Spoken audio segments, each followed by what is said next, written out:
भारत में अभी तक किसी को ये बात का पता नहीं चला कि कोरोना वायरस क्यों आया था भारत में। लेकिन ये वीडियो देखने के बाद आपको पता लग जाएगा। पहले आप वीडियो को देखिए और सब किसी के पास आपको शेयर करके पहुंचाना है। पहले आप वीडियो को देखिए। एप्स्टीन फाइल्स के अंदर मोदी जी के नाचने का बड़ा जिक्र आ रहा है, लेकिन ये कोई इतनी इंपॉर्टेंट खबर नहीं है। मैं आपको इंपॉर्टेंट बात बताता हूँ। 2020 के अंदर जो कोरोना महामारी आई थी, उसकी प्लानिंग के लिए बिल गेट्स ने जेफरी एप्स्टाइन को ईमेल लिखी थी कि आओ हम इसकी सिमुलेशन की प्रैक्टिस कर लेते हैं। प्रैक्टिस का मतलब है कि कब वायरस लेके आना है, कब वैक्सीन लेके आनी है, कब लॉकडाउन लगाने हैं, कब लोगों को घर में बंद करना है, टेस्टिंग कब शुरू करनी है। वो सारी प्लानिंग पहले से 3-4 साल पहले उन्होंने कर ली थी। और बिल गेट्स ने तो कोरोना आने से 7 साल पहले ही बोल दिया था ओपन टॉक में, टेक टॉक में, कि भाई दुनिया में आबादी बहुत ज्यादा हो गई है, दुनिया की आबादी कम करनी है, उसके लिए वैक्सीन बहुत बढ़िया काम कर सकती है। क्योंकि देखो वैक्सीन में केमिकल होते हैं, जहर होता है वैक्सीन के अंदर। बेसिकली वैक्सीन कोई बीमारी से बचाती नहीं है, वो जहर होता है। वो बनाई इस करके जाती है कि लोगों को बीमार किया जा सके। तो उसने कहा कि चलो वैक्सीन बढ़िया बना लेंगे, तो कुछ लोग तो सीधा वैक्सीन लगाने के हफ्ते 2 हफ्ते में मर ही जाएंगे। कुछ लोगों के शरीर में ऐसे केमिकल चले जाएंगे जिससे उनका इम्यून सिस्टम कमजोर हो जाएगा। हो सकता है वो भी फ्यूचर में जाके जल्दी बीमारियां लग जाए उनको। उसके अलावा कुछ लोगों के अंदर इनफर्टिलिटी आ सकती है वैक्सीन की वजह से, जिससे उनकी बच्चा पैदा करने की क्षमता कम हो सकती है। तो बिल गेट्स ने कहा कि आबादी कम करने के लिए लोगों को गोली मारने की जरूरत नहीं है, उनके शरीर में जहर डाल दो, टीके लगा के, तो ऑटोमेटिकली आबादी कम हो सकती है। ये बिल गेट्स ने प्लानिंग की हुई थी पहले से।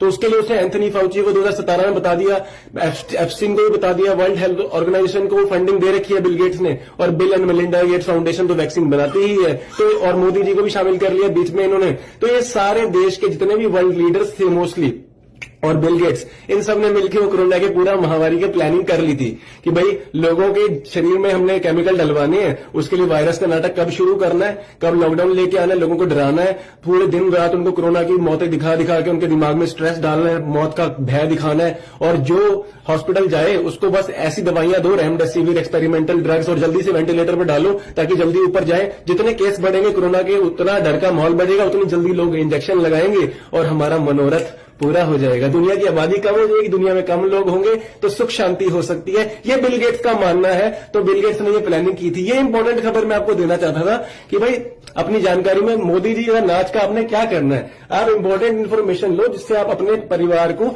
जहरीले टीकों से, दवाइयों से बचा सकते हो फ्यूचर के अंदर। इसलिए मैं आपको बताता आ रहा हूं कि यह नकली पैंडेमिक था और अपने ज्ञान में बाधा डालो। एप्स्टीन फाइल्स के अंदर यह भी बात लिखी है बिल गेट्स ने। अभी तक किसी को यह बात का पता नहीं था कि कोरोना वायरस भारत में क्यों आया था और सारे देशों में क्यों फैला था। ये वीडियो देखने के बाद आपको पता लग गया होगा। लेकिन सरकार और सरकार की सिस्टम किस तरीका से लोगों को बेवकूफ बनाता है, ये वीडियो देखने के बाद आपको पता लग गया होगा। कई ऐसे देश भी मौजूद हैं इसमें, जो कई सारे देशों के अंदर जितने सारे जनता रहते हैं उनको परेशान के लिए षड्यंत्र रचा गया था। लेकिन शर्म की बात है कि भारत के प्रधानमंत्री इस षड्यंत्र में भी शामिल थे।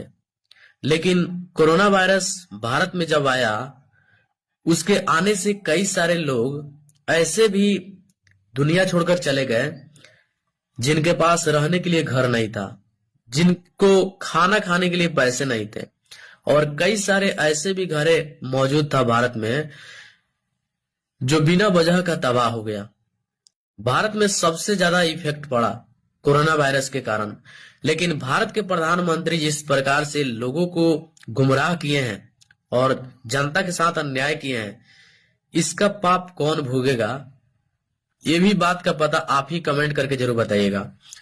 लेकिन कोरोना वायरस में जिस प्रकार से षड्यंत्र रच के कई सारे जनता को बेवकूफ बना के उनका जान ले लिया गया, ये कहां तक सही किया गया है, इसके बारे में कमेंट करके जरूर बताइएगा। भारत के प्रधानमंत्री ये दावा करते हैं कि भारत के लिए हम अच्छे नेता हैं और ईमानदार नेता हैं, और भारत के ऊपर कोई भी आंच आ जाता है तो हम उसको संभाल लेंगे। लेकिन सोचने वाला बात यह है कि भारत के प्रधानमंत्री भारत के जनता के साथ अन्याय करने के लिए दूसरे षड्यंत्र में शामिल हो गया।